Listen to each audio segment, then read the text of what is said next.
Chers amis de la radio Ramim, bienvenue à vous. Nous sommes ravis aujourd'hui d'accueillir et de recevoir le grand réalisateur Pierre Pirard qui nous vient de Belgique. Mais sa venue à Bordeaux est marquée par la sortie de son film Nous tous, à l'occasion de la 5e célébration de la Journée internationale du vivre ensemble en paix. Pierre, bienvenue à toi à Bordeaux. Bonsoir CM. Merci à Radio Ramim de cette invitation. Je te remercie infiniment. Est-ce que c'est une première visite à Bordeaux? Alors c'est une première visite à Bordeaux et c'est une première visite pour la projection du film ce soir à l'Utopia de Bordeaux. Donc je suis ravi d'être ici. Nous aussi. Donc Pierre, moi ce que je connais de toi, tu as un nom pluriel. Donc tu as touché à la finance, à l'enseignement, tu as la casquette maintenant du réalisateur. Est-ce que c'est ta façon d'aller vers l'autre? C'est tout le sens de ton film.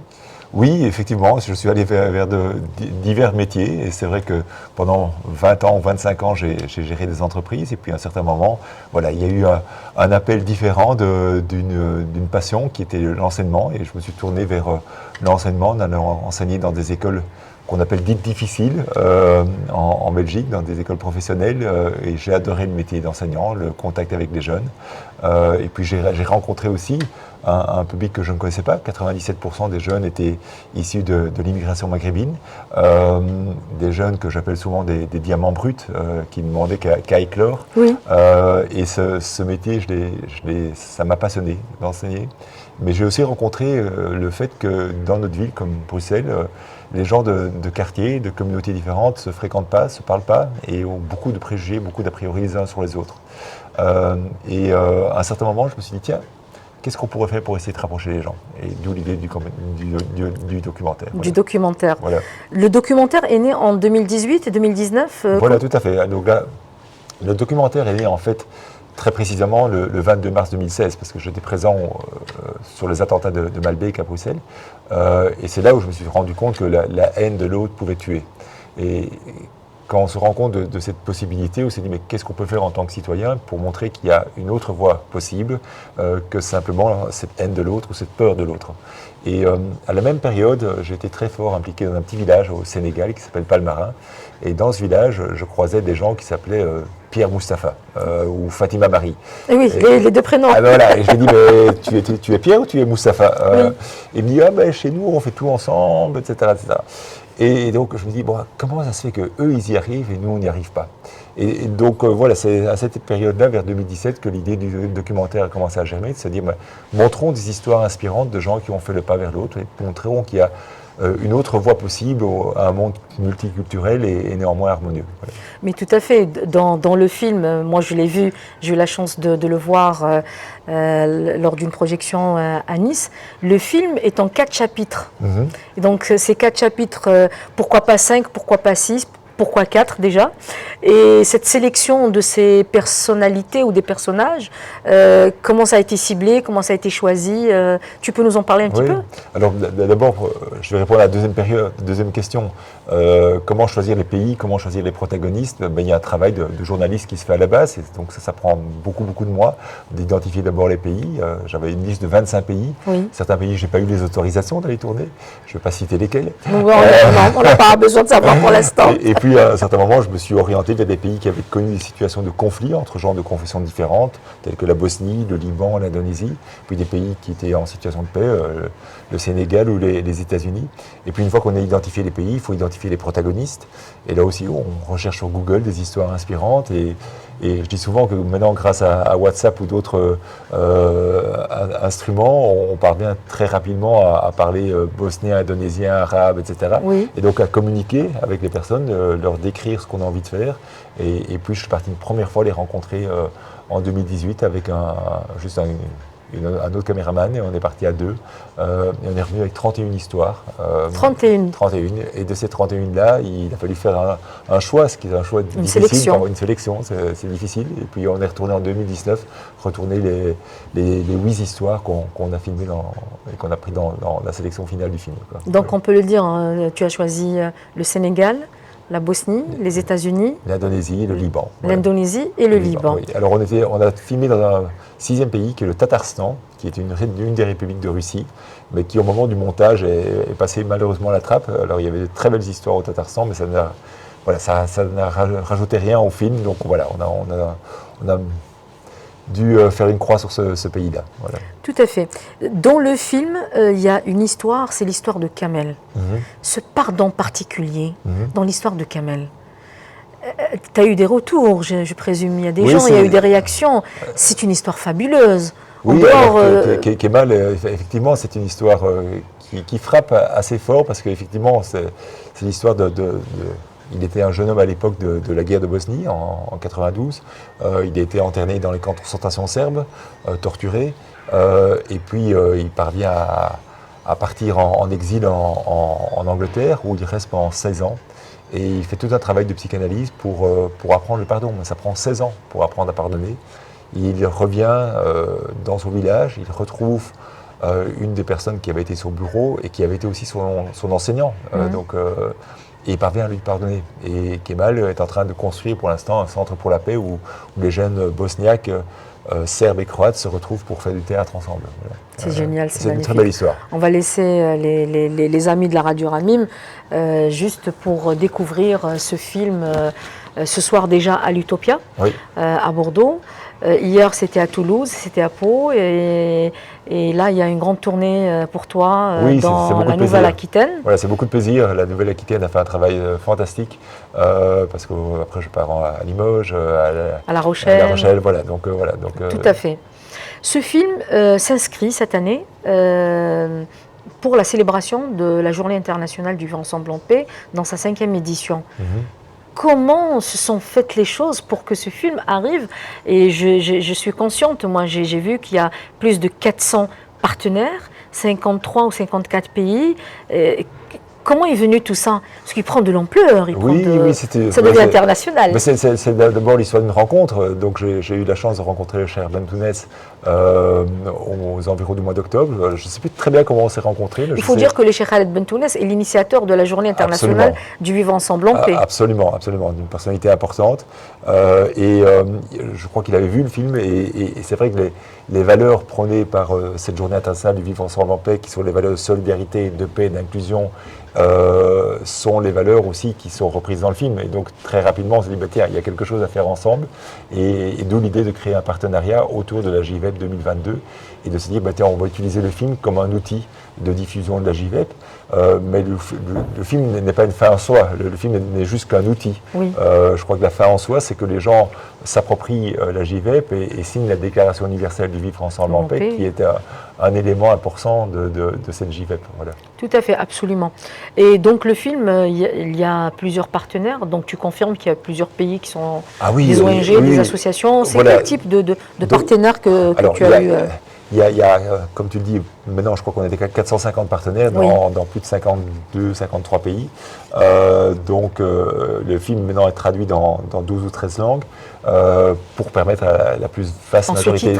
En sous-titrage, mais il y a des versions doublées. Il y a des versions doublées en arabe, une version doublée en farsi, en turc et en anglais. Voilà, c'est magnifique. Donc voilà, il y a une possibilité de le voir dans pas mal de langues. Et ces partenaires ont des profils très différents. Il y a parfois des toutes petites associations qui ont 50 ou 100 followers sur leurs réseaux sociaux. Puis il y a des très grosses associations, très gros organismes, tels que les Nations Unies, tels que la Commission européenne, ou certaines de leurs institutions. Par exemple, au niveau des Nations Unies, c'est l'Alliance pour les civilisations. Au niveau de la Commission européenne, c'est le Comité des villes et régions qui sont partenaires de cette JVEP de 2022. Donc voilà. Et on a aussi trouvé une très belle ambassadrice en la personne de Rooney Mara, qui est une actrice reconnue, primée au Festival de Cannes en 2015, nominée pour les Oscars, et qui est l'ambassadrice officielle pour cette JVEP 2022. C'est génial. On fait aussi un clin d'œil aux marrains et aux parraines aussi de la JVEP de cette année. Et moi, je vois que le film, il s'adresse à tout le monde en fin de compte. Il n'est pas ciblé, on va dire, que la jeunesse ou qu'une catégorie de population. Non, je crois qu'il y a un écrivain qui accompagne tout le film, qui est Amin Malouf. J'allais en revenir justement. Voilà, et Amin Malouf dit quelque chose qui pour moi est fondamental. Il dit il n'y a pas en société d'objectif plus important que de connaître l'autre. Et c'est vrai que c'est un de défi important de notre monde actuel, qui est un monde de globalisation. Et Malouf dit très bien, on ne va pas se déglobaliser, on ne va pas revenir en arrière. Oui. On ne va pas faire en sorte que tout le monde retourne dans son pays. Donc on est face à un enjeu capital pour les générations futures, de se dire comment est-ce qu'on va faire pour vivre ensemble dans un monde global où le multiculturel va être la règle, et le multiculturel va toucher tout le monde, l'enfant, mais aussi l'adulte qu'on est à l'heure actuelle. Donc on est face à ce défi et moi, j'utilise le terme défi comme quelque chose de positif, c'est-à-dire quelque chose où se dit ça va être génial, mais ça reste quelque chose où il va falloir apprendre aussi. Voilà. Et justement, la rencontre avec Amin Malouf, quel est le déclencheur? Comment elle s'est faite, cette rencontre? Je l'ai harcelé. Je lui ai envoyé 37 mails, et c'est vrai. C'est vrai. Et au 38e, il a craqué, il a dit « venez me voir, j'en ai marre ». Voilà. Alors il était un peu plus poli que ça, mais il a dit « venez me voir ». Et donc je l'ai rencontré une première fois, où j'ai expliqué le projet du film. Il m'a dit « d'accord, je suis partant ». Et donc on a été filmer les histoires, et puis après on est retourné chez lui faire 2 heures d'interview avec lui, et donc voilà, ça rythme le film. Mais pourquoi lui, pas un autre écrivain? Parce que d'abord, je suis fan de Malouf, oui. et 2, il a écrit des choses essentielles. Les identités meurtrières. Les identités meurtrières, le choc des civilisations, le naufrage des civilisations. Donc voilà, Malouf a tellement écrit sur le choc de nos civilisations que pour moi c'était un témoin tellement éclairé et tellement clair aussi dans sa dialectique sur nos problèmes actuels de société, mais aussi sur les solutions potentielles. Voilà. D'accord. Actuellement, le film il prend une ampleur internationale. Mais ce film, dis-nous réellement, il a été fait par une petite équipe ou par une grande équipe? Non, c'est une petite équipe. Je veux dire, moi à la base, je ne suis pas réalisateur. Donc, au départ, un documentaire, ça s'écrit d'abord. Donc, j'étais auteur, donc j'ai passé beaucoup de temps à l'écriture. Et puis, j'ai cherché un réalisateur. J'en ai rencontré 1, 2, 3, 4. Et puis, c'était pas exactement ce que je voulais en termes d'image, en termes d'orientation. Donc, quelqu'un m'a dit, mais fais-le. Je dis, mais j'y connais rien. Oui. Il dit, entoure-toi d'une bonne équipe technique. Et j'ai eu la chance d'avoir un excellent chef opérateur, Julien Cherpion, une excellente preneur son, Céline Botson, une seconde caméra, Camille Filleux, etc. Donc, on a eu une bonne équipe technique. Et puis, on est parti dans ces différents pays, filmer avec cette équipe technique. Et puis, il y a eu le moment du montage. J'ai eu un très bon monteur aussi, Mathieu Pierrard, qui m'a accompagné pendant 6 mois. On a monté ce film. Donc voilà, il faut passer de 100 heures de rush à 91 minutes, ce qui n'est pas un travail facile. Il y a des choix à faire de nouveau. Et donc voilà. Une avant-dernière question. Pierre, tu débutes tu commences ton documentaire par cette histoire de cette femme, de ce monsieur dans le sport. Pourquoi la première histoire est celle-ci? Et peut-être que tu voulais mettre l'accent sur le sport, dans le vivre ensemble? Oui, je crois que alors les différentes histoires sont chaque fois des histoires de citoyens. C'est-à-dire c'est monsieur et madame tout le monde qui un jour se réveillent et se disent on ne peut plus vivre dans ce monde. Qu'est-ce qu'on peut faire pour agir à notre échelle? Et donc, la première histoire que j'ai voulu prendre, c'était peut-être l'histoire la plus accessible, c'est-à-dire l'histoire de Nujema qui un jour se réveille en Bosnie, il se dit, bon voilà, je veux faire quelque chose par le sport, faire en sorte que Serbes, Bosniens et Croates courent ensemble, fassent des triathlons et se retrouvent pour un même objectif qui est de finir une course tout simplement. Et je crois que beaucoup de gens se retrouvent dans le sport et se retrouvent dans cette histoire-là. Donc c'était le premier... Voilà, je crois que la première histoire devait pouvoir accrocher pour amener à des histoires qui parfois sont un peu plus compliquées sur l'ancrage. Très bien. Pierre, on t'a vu dans le film, dans le documentaire, que tu avais un sac à dos qui était de couleur orange. Oui. Donc moi, ma question, ton sac à dos, il t'a accompagné dans tous les pays, ce sac à dos? Ah oui, c'est le même. Tu as acheté 2, 3? Non, c'est le même. Et qu'est-ce qu'il y avait dedans? Il n'y avait rien dedans. Alors, quand je dis il n'y avait rien dedans, il y avait mon cahier de notes qui était très rempli. Mais donc, il y avait 2 cahiers avec 2 bics. Donc, c'était ça qu'il y avait dans mon sac à dos et avec le plan de la journée. Donc, je savais exactement qui je devais voir. Donc, voilà. Les rencontres et tout ça. Les rencontres étaient planifiées, mes questions. Voilà. Mais bon, il n'y avait rien de pesant dans le sac à dos. Donc, mais il est où, le sac à dos, maintenant? Alors, et c'est une vraie anecdote. Il doit être dans un musée. Non, c'est une vraie anecdote. Je l'ai caché quelque part pour ne pas le perdre. Je ne sais absolument plus où je l'ai caché. Donc, je vais devoir prendre un petit peu de temps pour le retrouver. Mais il existe quelque part dans ma maison. Donc. J'espère que tu vas le trouver. Je le retrouverai. Parce qu'il va être une pièce vraiment qui a marqué l'histoire de ce film. Oui, c'est vrai. Peut-être un jour dans un musée, peut-être une vente aux enchères. C'est peut-être trop gentil là. ça reste, je crois que le film doit être vu comme un outil. C'est un film qui est à disposition du monde associatif, du monde de l'enseignement, des gens qui disent voilà, il y a un outil pédagogique pour pouvoir aborder une discussion, un débat autour du vivre ensemble. Et voilà, le film n'a pas d'autre objectif que d'être un outil à la portée du maximum de gens. Il faut le dire qu'il y a un dossier pédagogique qui Absolument. accompagne le film. Voilà. Donc un appel aussi aux enseignants, Tout à fait. les lycéens, au lycée, au collège, à l'école, s'il y a besoin. C'est très facile. Tu es disponible pour envoyer le...